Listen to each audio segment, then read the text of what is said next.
Hello everybody, it's Leela. And Bo. Welcome back to my channel, or Yay. welcome to my channel if it's your first time. Hello. We are going to discuss today 22 good things that happened in K-pop in 2022. Was there 20 good things? There was more than 22 good Whoa, things. 23 good things. This was just my 22 good things that happened. There was some good stuff. Have some positivity in this discussion today. Until we get to the bad And things. if you would prefer the opposite of positivity, check out the other video on my channel where we talk about 22 disappointing things in 2022. Is that the word we're using, disappointing? Yeah. Okay. But for this one, we're just talking about good things, and your assignment, if you're watching this video, is to go into the comment section and leave me one good thing that happened in K-pop that made you happy this year. Yeah. And also to hit the subscribe button, please. Thank you. But if that good thing is like so-and-so broke up or something, that's a bad thing. That's mean. So don't be mean. Okay. Are we ready? Yeah. And this is my list. I asked Bo to contribute, but he didn't contribute. No, I mean, I know. I mean, we're basic. I can see right from the start on stuff. And this isn't in any particular order. It's just the order in which I thought of the things. Yeah, So. that's good. Number one, Anteam's debut. Finally, we waited 2 years for Kay and Taki and EJ and Nicholas. It was more than that with to debut. Right? Yeah, for 2 years for them. And then the other members, they debuted pretty quickly after the show ended. Yeah. But we've been waiting so long for them to finally have their Hype Japan boy group. And their debut album is really good. It's only 3 songs, but every song slaps. Yeah, but what I'm saying is when the weird reality show they came from, Island, that was 4 years ago. No, it wasn't. It was 2020. How long has what is time? I know, but how long has N-hyphen been a thing? 2 years since 2020. Oh, I thought it was 2019. No, it was 2020. Almost 4 years. Okay. It's 2020. But yeah. That's right, because it was in the COVID bubble. Yes. But yeah, we waited so long, and they finally debuted, and they're so good. They're my favorite new boy group of the year. They're the only new boy group of the year that I'm following, and I love them. They're my favorite wolf-based boy group so far. I love it. Team Werewolf, all the way. Okay. Yeah, good job. I like their song, too. Number 2. For some people, this is a disappointing or a sad thing, but for me, I'm looking at it completely differently, and that is BTS's Chapter 2. So this includes everything from when they had their anniversary live, and they talk about how they're taking a break for the next couple years from group activities. They're going to focus on solo projects. I loved that anniversary live and their honesty with us and being transparent about what they want and the direction that they're going, and that I think some of us could have taken away that they too weren't super happy with the English release trajectory they're going on. I don't think most people were happy with all their English but stuff. that might be me projecting. I don't know. It just didn't feel. But and like wanting to feel, and they've had so much pressure on them about all these discussions about the military service, and to just finally be like, put that discussion to rest. They're gonna go. It's not the end of the world. Every other group has to do it too. I promise you, BTS fans who aren't fans of other boy groups and haven't been through this before, it's gonna be okay. I promise. Yeah. Well, the thing is about their anniversary thing too is I knew as it was happening, they're attempting to be not as honest as they could be, of course, but really pretty honest. They got a little swished and were telling us the truth. K-pop honesty. Namjoon was pouring his heart out. On a scale of 1 to 10 is like a 6. No, he was pouring his heart out. What I'm saying got pretty upset with people. Oh no, I'm not saying he's not being honest. What I'm saying is that the way of the K-poppers are, and I could say in a large, Koreans, they're very polite a lot of time. There's that in society. They have a thing about that over there. They talk about it, whatever. What I'm saying is that over here in the U.S. of A., when our artist gets pressured or whatever. They just lash out on Twitter. They get drunk. They get in fights. They might shoot somebody. Seriously, or they have mental health problems, like what's her name did back in the Britney Spears. Back in the day. Just meltdowns and. So for someone like when you have someone who is the big thing at the time, so young in their 20s, I couldn't imagine me doing that in my 20s. Yeah. If you're out there and you're listening in your 20s, trust me, you think you know, you do not, and for them to go through that and have to mature that. Even if you minus everything about BTS, let's say you don't like their music or you don't really care about K-pop or whatever, it's an interesting story about how a famous group, like a child star, grew into this role and then did something that no one else has done. Yes, like they don't have anybody else to. Well, as a Korean artist, they were so huge. Different. First Korean artist, but, and then on that V Live, you could see that they were attempting to be realistic or real with people, but they can't quite go that way because they still have that. They're not, going to go on Instagram and put a tirade that full of curse words. They're still a very polite young men. They're like the Beatles before, when the Beatles were coming over to America. They were relatively polite. It was open, but in a restrained sort of way. But I still appreciated it anyway. I well, love of course, that's what I'm saying. I love the direction of the solo releases. I love that they're doing them. Yeah. Because we've always gotten like one song here or there from each member, but not like an actual promotion, like solo albums with physical copies. And there's only been the 3 so far: J-Hope, Jin, and then Namjoon's. Yes. And they're all they suit them perfectly. Their songs, each one suits them perfectly. All the promotions they did for each were so different and suited.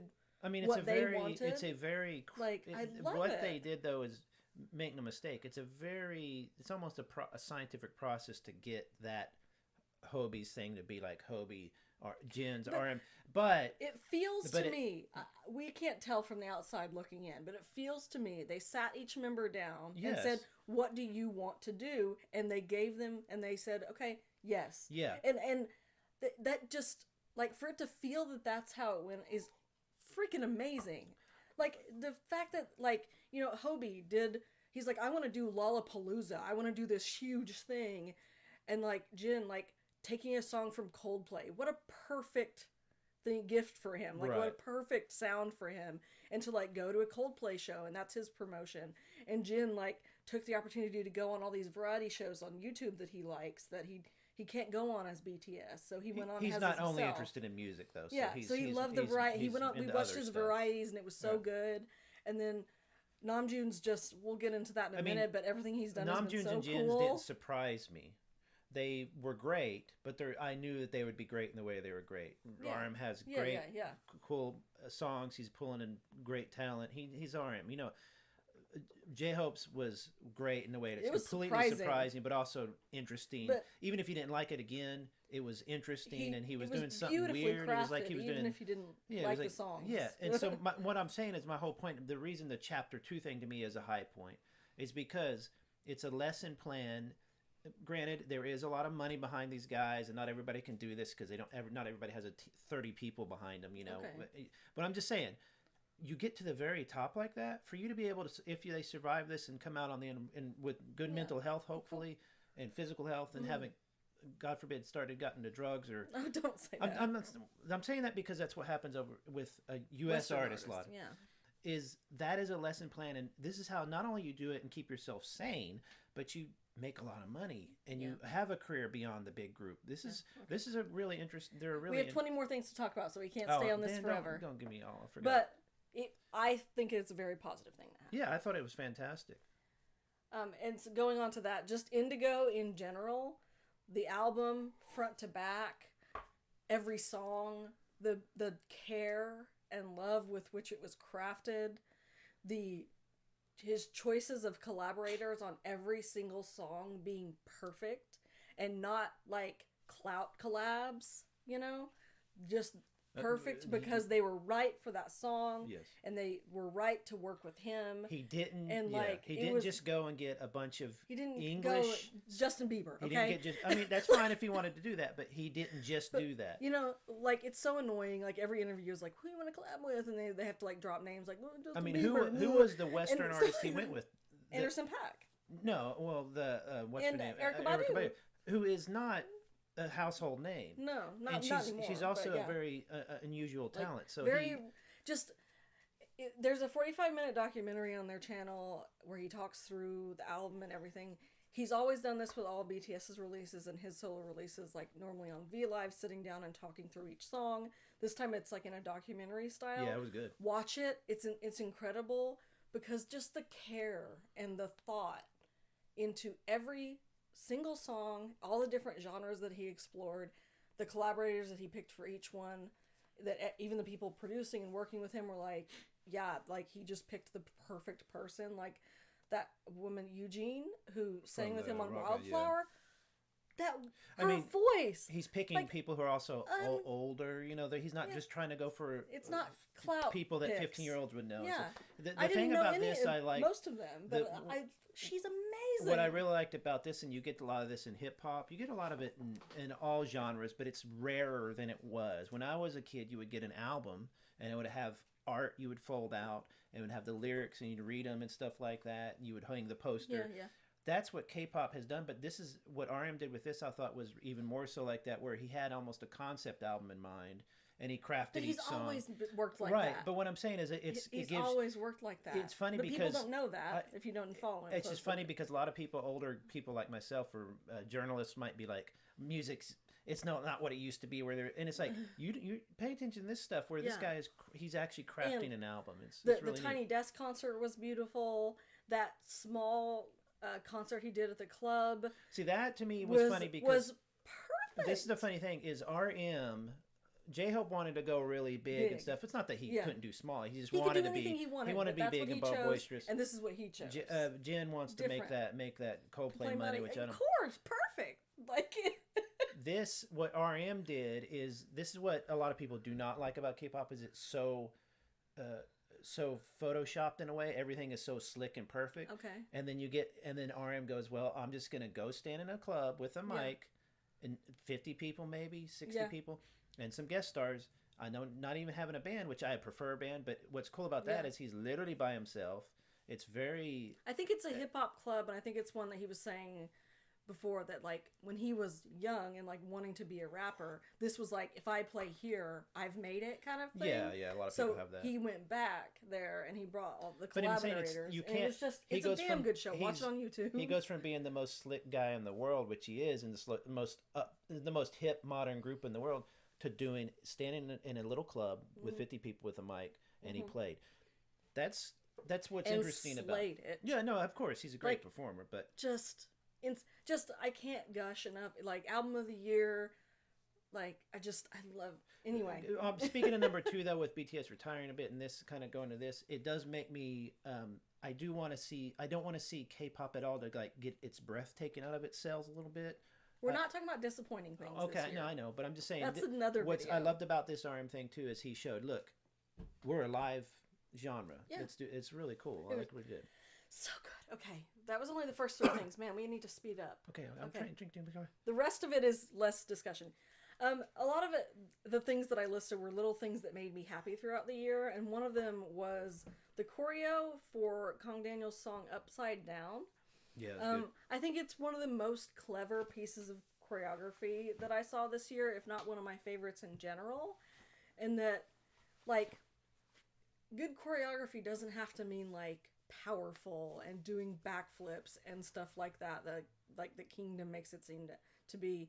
Good choreography is like suiting a song and telling a story, and he just did it in like the most perfect way for this song. So if you haven't listened to the song, if you haven't watched the music video and the dance practice that this clip is from, please go do. It's just delightful. Like, it is just absolutely perfect.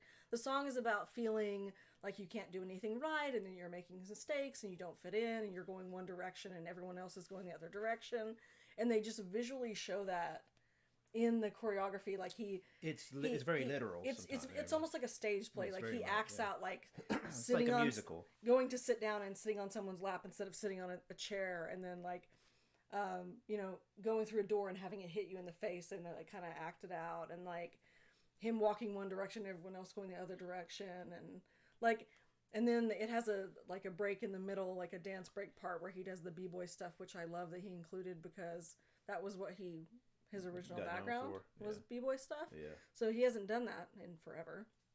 So including that in there to like remind us that that's kind of where he came from. Yeah. And just this song is so good. It's so good.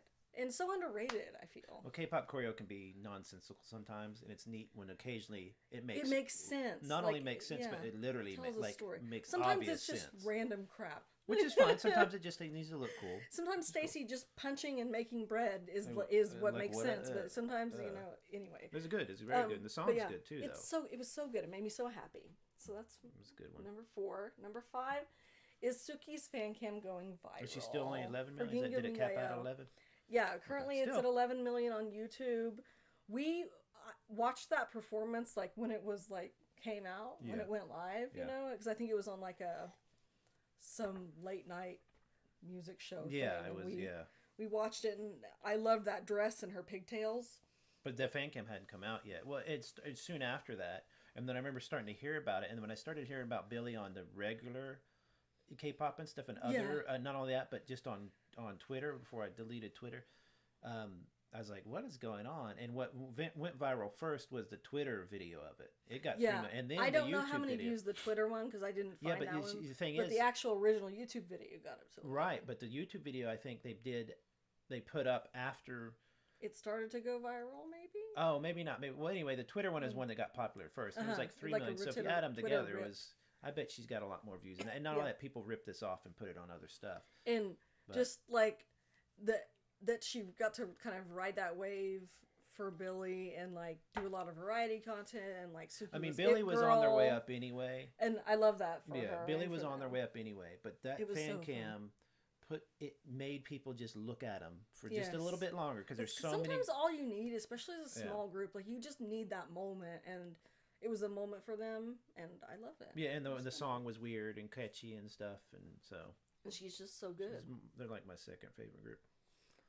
This year, Kian I don't hear this enough. had his his solo debut and 2 solo albums, Voyager and Youth. Kian hadn't done any solos thus far, I think, in Monsta X, if I'm not misremembering, if that wasn't like an OST or a cover or something. Yeah. So he hadn't got to do that yet. So that he's finally debuting as an artist and getting 2 albums in a year. Like, Kian's my Monsta X bias. Yeah, he's really cool.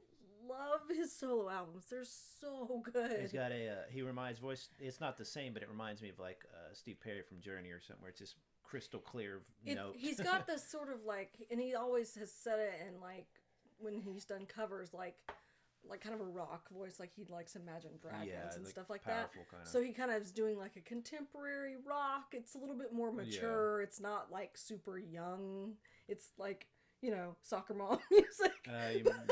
Taylor Swift makes how many millions of dollars because of that group? I just love it. Not to add negativity into my positivity video, but the fact that the other Monsta X members haven't gotten this kind of treatment is a little bit BS. But they don't sing like him, though. They have released their own music and never gotten the support that he got from the label. True, but we're not going to go there. His voice is but I wanted to mention it because he got special treatment. But I love him, but it's also a special treatment. So.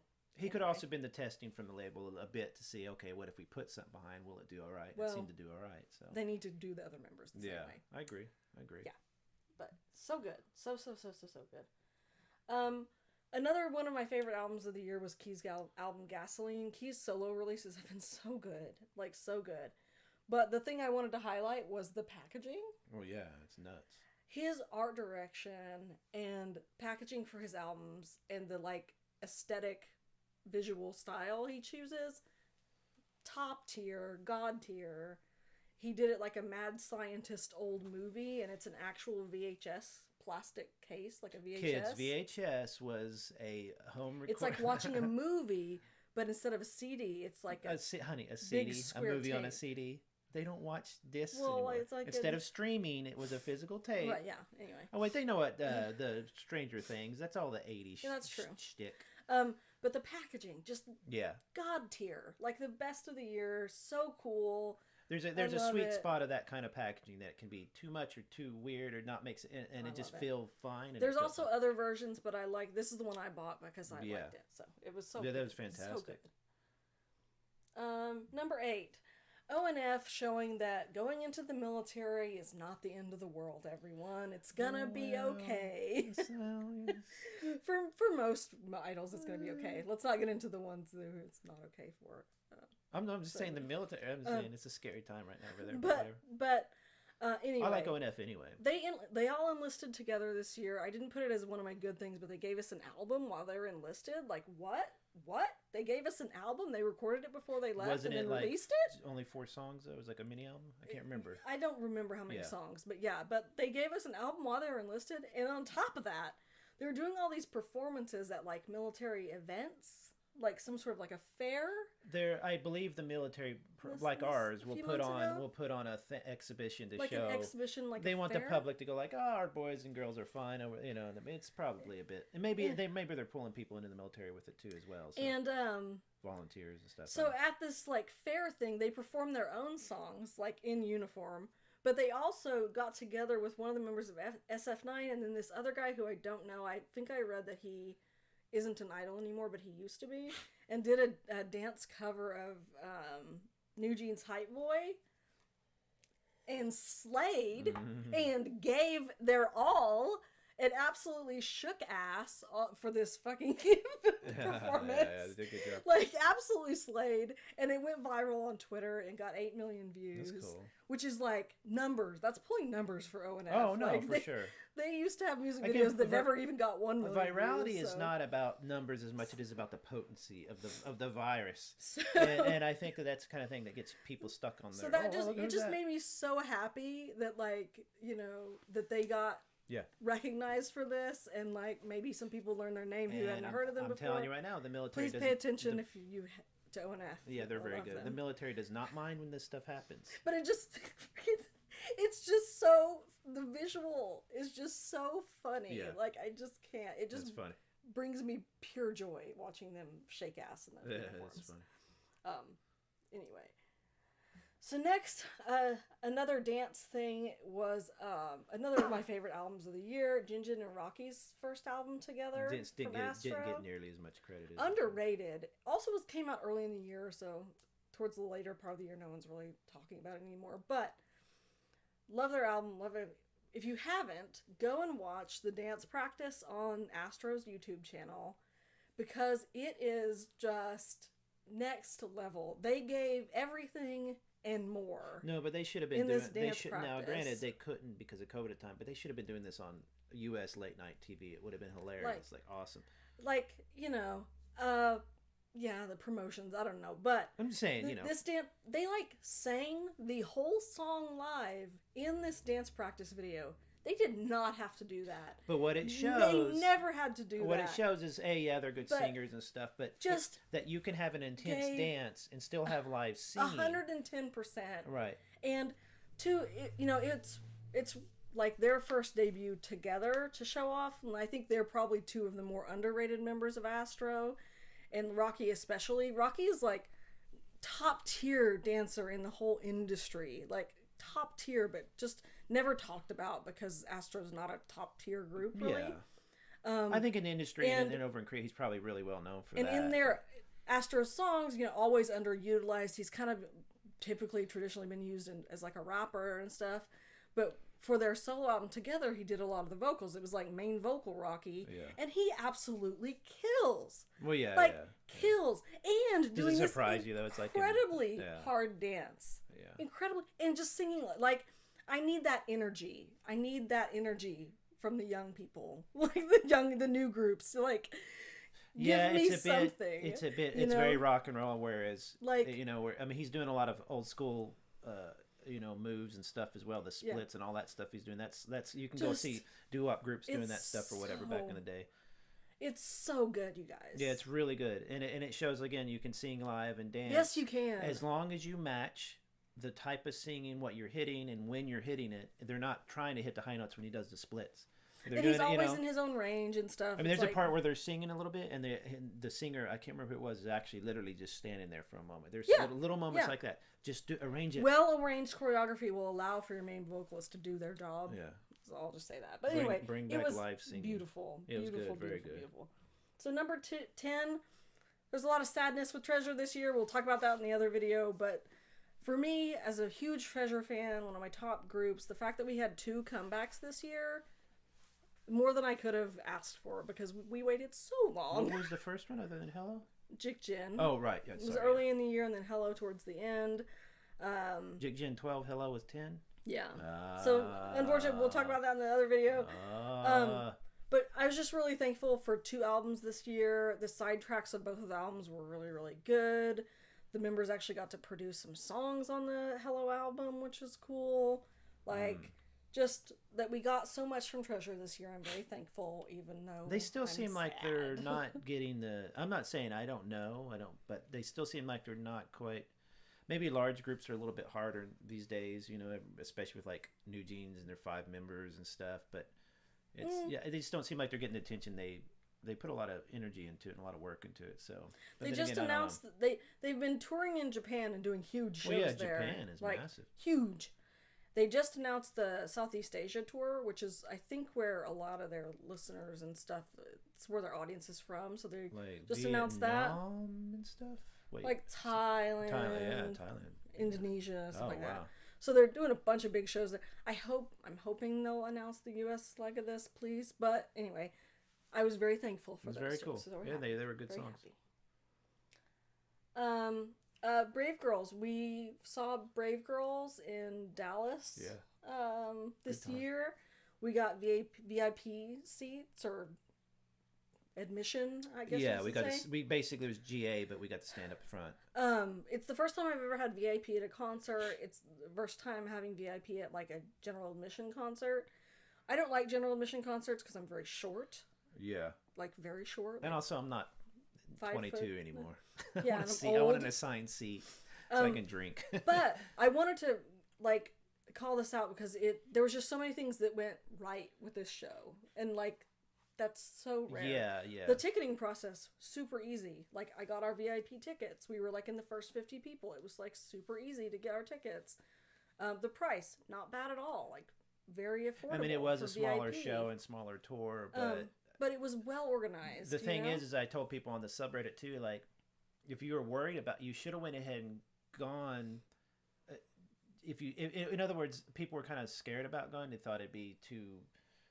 small or like not they were kind of thinking it was going to be disappointing or something. No, you should always give your favorites or people you like a chance for that price. And it was great. It was like, so we got right up in the front. I was like, there was one person in front of me and then there was the stage. Yeah, we were 10 feet away from energy and stuff. Like on the far left of the stage. So all my pictures and fan cams were incredible. We got to be so up close. We got like direct interaction with the girls. Like, if we had something to sign, they would have signed it. Yeah. So they signed something for a girl that was in front of me. Came over and waved, made eye contact with us. It was so great. Yes, they're smaller and prettier in person, yes. And it was a good show. They sounded great. It was really fun. It was just a very chill vibe. I liked everyone that stood around us. Like, the fans that were there. It wasn't like...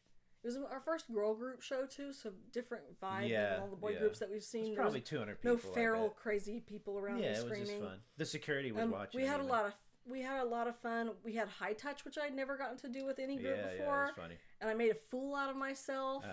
I was like squealing and telling them all that I love them. I don't know what came over me, but it came over me. Happens when you're around like star people. So it was so fun. It was really fun. Really and the company that put it on, really well done, because so many concerts are just a cluster. I know that they had. I know that the thing is about Brave Girls tour, it wasn't huge. They didn't have these huge numbers, but I think it went smoothly. Mm-hmm. And so, unlike Luna's that had all the problems and stuff like that, I don't know if you put that in the negative one or whatever. But we can. But there's this one went smoothly, so they just were able to cut. Now it was hot here and there, it was cold here and there. It was a bit hot. They did everything that. But other than that, everything went smoothly. They had no security issues, no weirdos. Well, they had a person throwing something, but it wasn't like a jerk thing. It was an accident thing. But they had no real glitches, and so hopefully they'll do it again. And next time it'll be even larger because all those people who went will go and probably bring somebody else. So it was great. Yeah. It was so fun. They sounded amazing too. Another Treasure thing. Treasure had their first like actual solo concert this year. In Korea, it was live streamed, so I watched the live stream and recorded it so I could watch it whenever I want. Their first concert, it was when they had all 12 members. The concert was incredible. The set list was incredible. Like, they did covers of all the other YG group songs. Their cover of Icon, Love Scenario was incredible. Just the set list was amazing. They performed amazing. They finally got their first concert after 2 years, and then now I can't remember, was there screaming aloud or not? I can't remember. I don't think there was. Don't remember.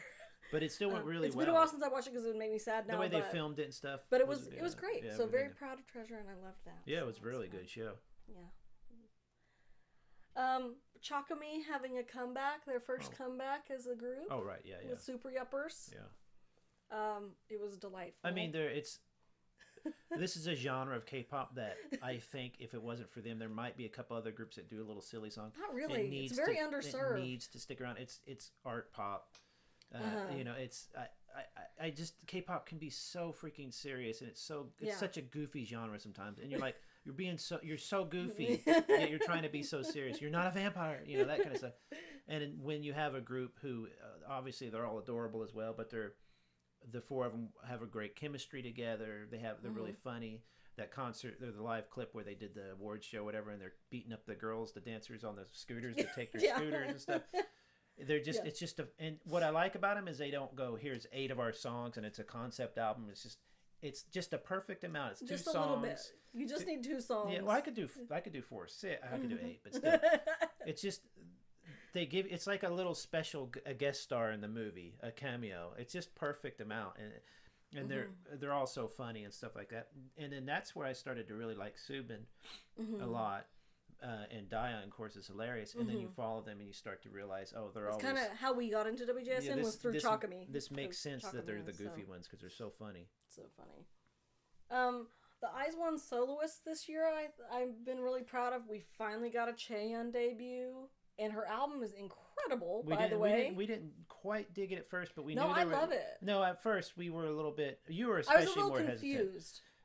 Well, I knew it was good though. I knew there was something there. Yuna's came out and you're like, obviously it's you know, hers came out and you're like, this is that quiet pop, but it has a really great hook and it fit her really well. I've had her album on repeat. Like, it's so good. See, I thought they were going to give her. Didn't like it, and no, I like it a lot. Yeah, a lot of people didn't. I don't know why. They have no taste. But. I think at first I was confused because I was like, Chaeyoung's known as a dancer, so why wouldn't you give her like a dance song where she would show off? Exactly. And the music video wasn't like that, like she didn't do any.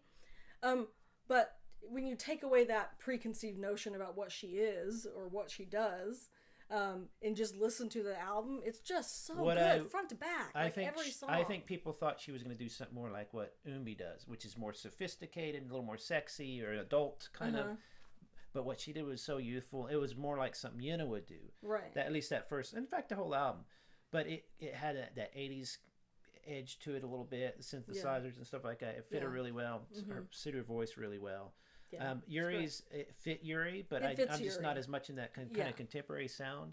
And like I said, Eunbi's sounds. But each of their sounds suits them perfectly. And I'm so thankful and proud of that the IZ*ONE soloists are thriving. I don't know. I think this might have been the year before. But Haewon had her solo. That was not this year. I don't think Haewon... it was just more of a song. Did she release music this year? Please correct me if I'm wrong. So if we're missing one, I feel like she didn't. But this was what I was going to say earlier about IZ*ONE is that was another good thing for me this year is, like you're saying, the solos. But seeing that, okay, a group breaks up, a lot of times that's the end of the idol career. Now we knew they were going to break up for a lot of groups. So like if EXO broke up, a lot of people are like, oh, what are they going to do? But there is a life after the group, and also they see each other, and it's a nice. I'd rather have IZ*ONE back, but it's cool that they're all doing good music. Number 15, Stacy, Run to You. This is one of Bo's contributions. I think it's the best thing. Stacy's one of the best groups, K-pop, ever. Yeah. I think that they have those hitmaker guys. Yeah. But it's not only that, the vocal, they tie the vocals in right, that fits their vocal range. They're funny. Yuna's super hilarious. That's why she was always my bias, and I claimed her from the beginning. I'm just kidding. No, you've changed your bias like 3 times. Well, they're all fine. Little groups are scary though. 6 and under are very scary. Why? You can, if you lose one. Don't say that. Don't even speak that into existence. No one's leaving. I like them all a lot. Stacy is one. I still don't understand why people aren't giving them more credit. It's only because of one of my upcoming slides. It's just there's so many other good girl groups right now. But I don't. Stacy's. They are one of them. I think they're the much better K-pop group than New Jeans. New Jeans is not doing necessarily classic. They're doing a new version of K-pop kind of. Stacy is in a way classic K-pop, but also they didn't just leave the genre. They elevated the genre. New Jeans is trying to reinvent it a little bit. And that's fine too. But Run to You, when you hear it live and that bass kicks in, oh man, it's not only that, but people don't understand. Name another K-pop song that uses three time, you know, 1 2 3 Yeah. 1 2 3 1. That's a hard thing to Yeah. choreograph and dance, and everything is so funny about it. And then JJ has her little fur boots on, is really cute stuff. And I love her. I love how her and the leader. You get more into Stacy, you realize how crafted their songs are. Seems the bridge girl, Jay and what's her name leader are the two rappers, and they work off each other. It's got a really, really nice. They're just one of my favorite groups. So yeah, it was really good, really good. oh my, come on. Subin's iconic skirt moment Skirt. on that was a different moment, and on Queendom, whenever she was singing that song in this beautiful dress and she flows the skirt away, and it was just like a revelation. If you haven't watched Queendom and watch that, well, if you haven't, just go to YouTube. Queendom. It was "Hold My Hand," the cover by Subin, and oh my gosh, why am I forgetting lead vocal's name? I'm brain dead. From WJSN, from Cosmic Girls as well, and then as well as Cutie Patootie from Trio No? Goose. No, I'm trying to think the other two names. Vivi's? Her the Cutie Patootie from Vivi's. I'm blanking on the name. Sorry. It's been like 6 months, so I haven't watched it. Well, I'm not as much into Vivi's. Anyway, go look at that performance. And the thing was, Subin she's a vocalist and everything. We all know that. But she's on there with Youngjun or whatever her name is, who is a powerhouse vocalist. It's like being next to Bora. Yeah. And so she was nervous.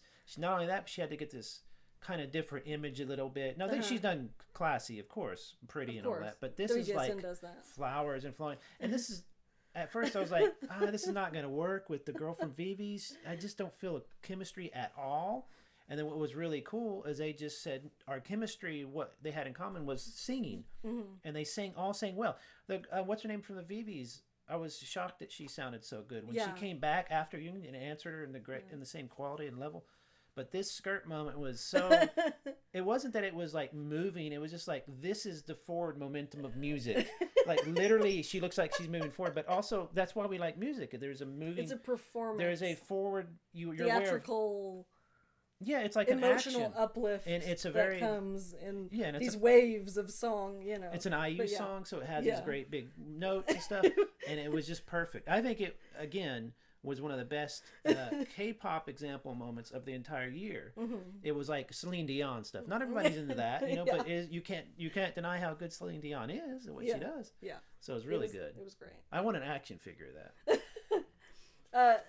We talked a bit about BTS earlier, but J-Hope at Lollapalooza, his whole performance was just so unexpected and so like different from what you're used to seeing from him. But he was like super powerful, and it was just a banger of a show.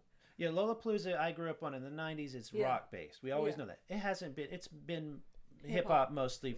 And hip hop, excuse me, tends to be a DJ maybe and some rappers, right? So there's not really, there's a lot of bands, of course, but it's not surprising to see a soloist get up there with a mic and maybe a DJ and that's it and carry the show. I saw one with Charlie, what's her name? It was just her and two backup dancers, male backup dancers. That was it. And people went crazy. What was interesting about this is I would have rather have seen Hobie do a show like R.E.M's show, that size, with a band. It would have been super loud and just rock as hell. But he wanted to do this big bombastic thing, so it's important for him to come out and do a Lollapalooza size show. Yeah. And he definitely did it. And show that he can do that alone. Not as BTS, but he can do that. Having the band was the much better choice because it was such a large stage. It was cool. And he was comfortable with the band, but you knew he didn't know him forever, so I would like to see him tour with that. It would be insane. Like in like a 5,000 seat place, not a huge place, but like it would be so good. It was good. Oh, and he sounded great. He was you could tell he was nervous here and there. Yeah. But so because it was huge. That's good. But yeah. That's good. He's always trying something new. That. Underrated album of the year, iKON's flashback album and the title track "But You." The trend of the synth poppy weekend-esque style of music is kind of like on the downturn in K-pop. It is overall, yeah. But for me, it is one of my favorite genres in all of K-pop. Like, I love that stuff.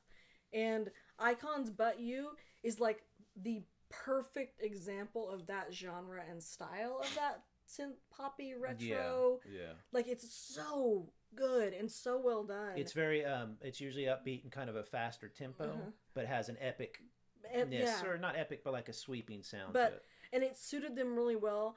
I was kind of disappointed to hear that some of the members like aggressively did not like that song. I did not mind hearing that at all, because that tells me that when they did it was maybe a challenge, but it's one of those things that comes back in years later like, I used to hate that song, and I really like it, But they just absolutely like delivered on that sound, and the live performances of it are really good from music shows, so like go watch those. And I think it suits them really well. I just think Icon at this point in their career are like sadly underrated, and we don't know what their future's going to look like. I guess they were big when they first came out or something. But I still love Icon. No, they're fantastic. I love Bobby. I love them. But I think that they'll just continue putting out some album, and once a year put out an album and become actors and stuff. Number 19, like extremely underrated release of this year. I never heard anyone talk about it. I'm not even. You'd have to remind me of the song. I'll have to play it again. That's all right. I'll listen. It's like an R&B song. You've heard me listen to it like a million times. Right. Leo from VIX. I think he's finished his military service and was like coming back, and he does solo releases sometimes here and there. I don't know the VIX status is an older group, though, right? Yeah. Yeah. I don't know the status of VIX as a group, if they're gonna ever like have a comeback together again or not. But they were, fun fact, the actual first K-pop group I ever liked and listened to wasn't BTS, it was VIX. And I liked and listened to them because of Leo. He is like beautiful. Yeah. That is a beautiful man. Vocally, you mean? Yes. And he released this song, like it fell under my radar, but like I saw it on YouTube and I like clicked and like watched and was just floored. Like, we're in a space right now with no Taemin, with no Baekhyun, with no Kai solo album this year, where we've been like lacking the adult sexy R&B from K-pop artists, grown-ass men, K-pop artists. There's been some girls who've done, ladies who've not done that, little boys, not teenagers. Like, we've been lacking that a bit in K-pop this year, and Leo delivered. This song kills. It's so good. That's cool. I'm sure I've heard it. It's probably one of my top listened to of the year. Like, if you haven't heard it, go give a listen. It's so good. He kills. It's so good. Good on him. But yeah. Number 20, girl groups dominating everything this year. Yeah. Like, every new girl group, like the rookie girl group this year, is good. Like, everybody's killing it. Yeah, I mean, even some of the new ones, I was like, these are all. There's a couple that are doing real old style that are like, kind of missing, but yeah, everybody's killing the game. Like, there isn't a new boy group notable enough to even mention. Like, but what happened? This is what I'm trying to figure out. What happened? So, okay, with the Melon Music Awards, I think it was, they always have like the Rookie of the Year, and they nominate a list of girl groups and a list of boy groups, and usually like one girl and one boy group wins. I thought they had to do a boy and a girl. This year, it was like the list of girl groups was, I don't remember it exactly, but it was like New Jeans, IVE, La Seraphim, In Mix, like everybody who you love. And then the boy groups was a bunch of groups I've never heard of. And so they broke tradition and gave it to two girl groups instead, because deserved. All the girl groups are just killing the game right now. What happened? Because they're not all doing the same sound or the same style or look. I don't know. And I was thinking about it, what I think probably happened is, for the longest time, girl groups have been struggling with getting out of the big girl group, old school sound, or like pretty flowery, which is great, but it's a very old-fashioned thing. And then they had no really any place else to go but new sounds. So you've got New Jeans, who is, despite the controversy, and the lady who produces it, and I can't stand that, fantastic new sound. Le Seraphim, under big hit, Hybe, they came up with their kind of twist on it. Kepler is a bit more of the older school, but these groups came out, and they're each doing something new because they're somewhere they've never been. Boy groups for the longest time have been able to improvise, but we'll talk about this in the other video. But and girls are starting to get a little bit more freedom, and new boy groups are just not making an impact of like doing something that I haven't seen before. Whereas all these girl groups are giving me stuff that I didn't even know I wanted. And you know what I like, and of course, how they look and stuff is still a thing in K-pop. With every K-pop group, they're all pretty and handsome and fit and all that, whatever. But I feel like that wasn't the drive. It wasn't that they had to all be in pretty pink dresses or they all had to be super sexy. There was a variety of content. So like Le Sserafim, although they do kind of a fitness sexy thing, it's not like I'm having sex on the stage. It's like minimalist, kind of stuff. Sporty. Yeah. Like each group, like each of these like top girl groups have a style that is distinct and different for them, and they're all doing it like really well. Like Le Sserafim is like minimalist, sporty. New Jeans is the Y2K. Kepler is the more classic girl group style. The interesting thing to me about New Jeans, like which disco. The first couple songs I have were this incredible sound, epic. So I'm curious where they'll go. But what I'm saying is like the reason I think New Jeans made such an impact is when years ago, and there's still we'll get to New Jeans, right? So there's in just a minute. Okay, that's fine. What I'm saying is that there's a variety to the untrained eye of K-pop.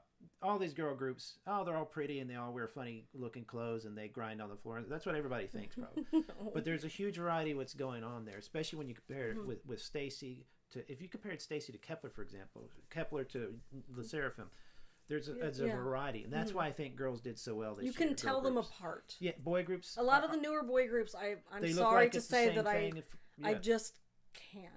But okay, let's move on to the next one, which is GOT7's album post JYP. They released a self-titled album this year. Post JYP. It's their first album fully as a group after leaving the label, keeping their name, keeping all of the members.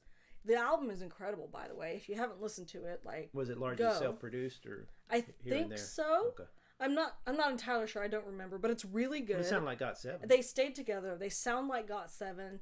They looked like GOT7. They released something that was on par with the quality that we've always known from them when they were under JYP. And now it's like they can stay together as a group, but still also all do their own things and be off on different labels, but come back together and still exist. Like, that's kind of unprecedented, and no one's talking about them that much anymore, but I'm still a huge GOT7 fan. Yeah, they're still... If they do this for us, like, once a year... Give me that's all you gotta do. That's all I want from you, and I'm happy. I remember back. I love them. I love GOT7. When you started getting into K-pop, I remember thinking, why are they doing 2 little mini album stuff? Because for me, growing up on albums, you got 1 album a year. Because in between the year, you had touring going on, and that took a year and a half. Some groups would tour on an album for 3 years, like the big rock bands and stuff.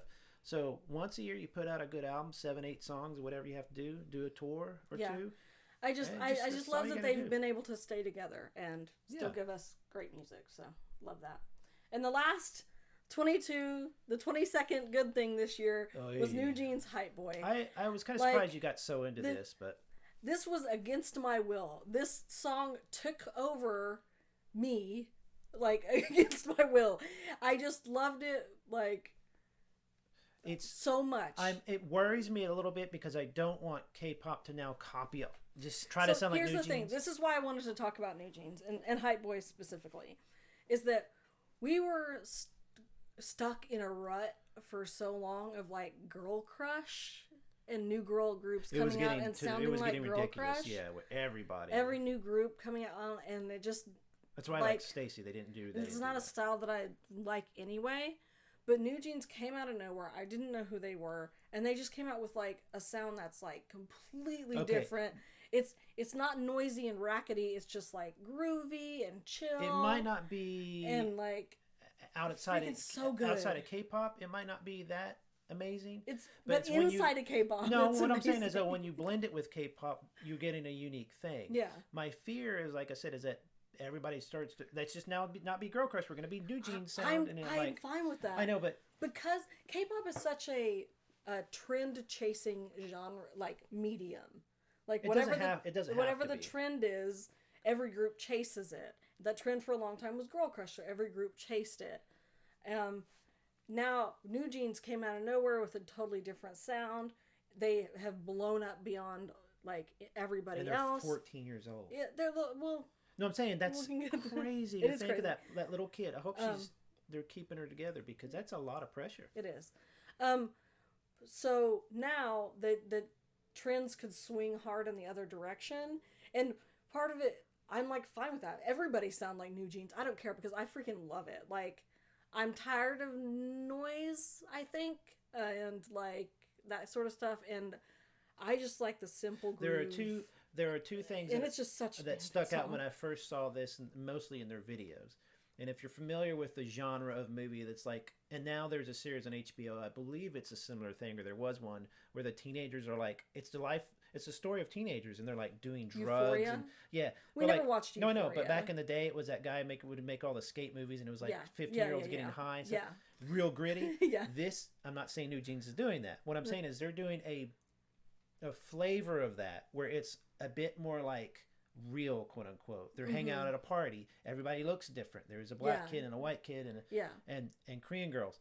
And so I think it threw a lot of people off. Like, don't westernize our music. I'm not talking about my good thing of the year is the song, not necessarily music videos. No. I have issues with the music videos. This is why I'm saying. This is why I'm talking about Hype Boy. But I like the song. This is why I'm talking about Hype Boy. The video and everything. This is why I think it did so well. But minus that, their flirtation with realistic 2000s era movie that these kids don't even remember, but still adults it's do. Very retro nostalgia for people, right? Which is a thing people younger than us, like the millennials, maybe like that's like nostalgic for them.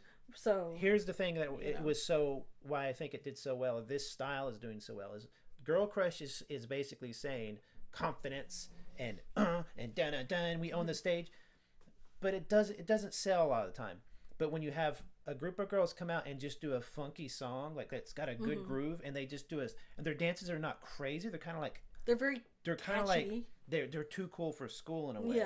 That's much more confident selling than a girl crush that's like trying to rap real hard or something. I'm not saying they can't rap, but that is not doing something that fits them. This fits girl groups, I think, in K-pop. They're talented, they can sing, but the little choreographed dance, but it's more about a lifestyle instead of trying to act like you're tough or something. Like, So fantastic. Love it. Love that. I just hope they keep her safe. So that's our 22 good things that happened in K-pop in 2022. Keep an eye out on my channel for the flip side of this video of 22 disappointing things in K-pop in 2022. Leave us your one good thing in the comments, and go watch all the videos that I mentioned if you haven't seen them. And please subscribe, and thank you for listening. And that's it. Bye. Bye-bye.